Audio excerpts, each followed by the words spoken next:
ایک شخص حارث بن حشام نامی نے حضرت صلی اللہ علیہ وآلہ وسلم سے سوال کیا تھا کہ حضور آپ پر وحی کیسے نازل ہوتی ہے؟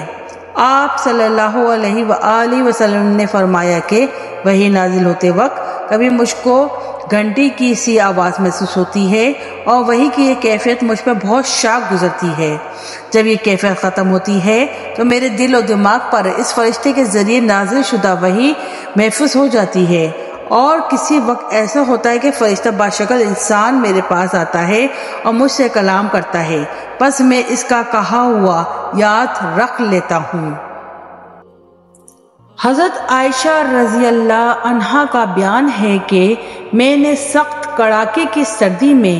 حضرت صلی اللہ علیہ وآلہ وسلم کو دیکھا ہے کہ آپ صلی اللہ علیہ وآلہ وسلم پر وحی نازل ہوئی، اور جب اس کا سلسلہ موقوف ہوا تو آپ صلی اللہ علیہ وآلہ وسلم کی پیشانی پسینے سے شرابور تھی۔